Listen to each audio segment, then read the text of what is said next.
Hi, everyone. All right, we are going to do a quick additional mini lecture for topic 2 that is going to focus all on just how to break down academic standards to write objectives. And that is all of part 2 for your assignment that is due at the end of topic 2.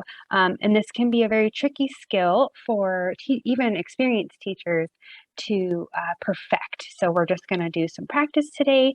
At the end of this Zoom recording, if you do still have questions about how you're breaking down the standard you chose or the wording for your objective for your assignment, feel free to at any time email me your assignment, email me just the standard and objective that you're using for the assignment, and I can give you feedback without grading it. It's just straight feedback, so you can revise it before you turn it in at the end of the topic. So anytime you want to do that, even if it's after this topic for another assignment, that's always okay. All right, so for topic 2, we have 2 objectives, and the second objective in bold is the one that we're going to focus on for this Zoom recording, and then on our weekly Zoom meeting, we will focus on the first objective. So today, our objective is write learning objectives that are aligned to academic standards, and that is exactly what we're going to do today. So the first thing you need to do when you are getting ready to plan a lesson and you are getting ready to write the objective or objectives for that lesson is you have to choose your standard. And if you look at our topic 2 mini lecture that was posted earlier, I showed you how to get to the Arizona State Standards website, how to kind of navigate it to find the subject and the grade level for the standards that you want to use. So once you have the standard that you want to use, you're going to take a look at it and you're first going to identify all of the verbs that are in the standard. And a lot of our state standards have multiple verbs. They can say describe and evaluate or identify and explain. But we know that when we write objectives, we want them to be short and concise, which means we only want one action in an objective, which is why we can't just copy and paste the whole standard and say that's our objective. So you have your standard and you're going to identify the verbs and then you're going to identify all the content. Those are the nouns. It's like what they need to learn. And the verbs are what they're doing with it. And then you're going to narrow it down and you're just going to choose one specific action. And just keep in mind that you don't have to teach the whole standard at once. And they're not meant to be taught all at once. These are year-long standards. So you can teach one standard over a week or 2 weeks. Or if it's a really short and relatively simple standard, you can just teach it in one lesson. It really just depends on the standard that you choose. So we will start with our first standard. So our first standard is a second grade reading literature standard. So it is compare and contrast the characters and settings from 2 or more versions of the same story by different authors or from different cultures. It's really, really long, but we can tell there's many actions and a lot of content within this standard. So if we'll break it down into our verbs and our content, you can go ahead and pause the video now and see if you can do that on your own. And so the verbs that we can pull out from this standard are compare and contrast. And there's a lot of content. So we're talking about characters, settings, 2 or more versions of the same story, different authors, and different cultures. And so there's a lot that we need to do here. So when you are thinking about this, now that we've broken it apart, we're going to choose just one of our actions and just one content. So I want you to go ahead and pause the video again and choose one verb and one content and see if you can create your own objective that will start with the students will or students will be able to, we can, we will. It's up to you how you want to start it. But go ahead and try and write your own objective now. So I went ahead and wrote my own objective. So I chose the verb compare, and then I chose settings from 2 versions of the same story from different cultures. So my objective is students will compare the setting from 2 versions of the same story from different cultures. And when I think about this objective, it also shows me what my students need to know and be able to do before we even do this lesson with this objective. So if my students are comparing the setting first I need to make sure they know what a setting is. That's usually a kinder and first grade skill. So you can assume that your second graders would know what a setting is, but you may want to do, your hook at the beginning can be a quick reminder, or you can add it as your academic vocabulary just to review what a setting is. And then we need to either have time to, in our lesson, read two versions of the same story or have done that before. And the focus of this lesson could be to recall the stories that we've read before and now compare the settings from the two of them. Okay, let's go ahead and try another one. So we have another second grade standard, but it's reading informational text, and there's a lot in here as well. So we have know and use various text features like captions, bold print, subheadings, glossaries, indexes, electronic menus, icons, to locate key facts or information in a text efficiently. So go ahead and pause the video and try and pull out the verbs and pull out the content. So the verbs that we have are know, use, and locate. And then the content, I just put text features, even though there's a whole long list of the text features that we can use for our lessons. I just put text features, key facts, and then information. So now we're going to choose one verb and one content to make our objective for our lesson.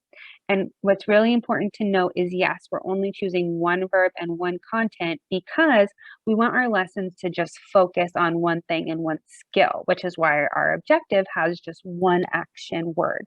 That doesn't mean you don't teach the whole standard. It just means that for this one lesson, we're only teaching this objective. So the verb that I chose was use. And then for text features, I pulled out two of the text features from the list here in the standard that I want to focus on in my lesson. So I'm thinking about second grade. I don't want to teach one whole lesson about captions, bold print, subheadings, glossaries, indexes, all of that. That's too much for one lesson. So I'm choosing two of those that I'm going to teach in this lesson. So I have students will use captions and bold print to locate key information. All right, we'll move on to our next standard now. So we have a third grade reading for literature standard, and it is distinguish one's own point of view from that of the narrator or those of the characters. This is a shorter standard, but I can still already see that I could get two lessons out of this standard. So go ahead and pause the video and break it down, pull out the verbs and pull out the content, and then press play to see what I came up with. Okay, so for the verbs, we have distinguish. There is only one verb in this standard, which is really good. It's specific, but there's a lot of content. We're talking about point of view, we're talking about narrators, and we're talking about characters.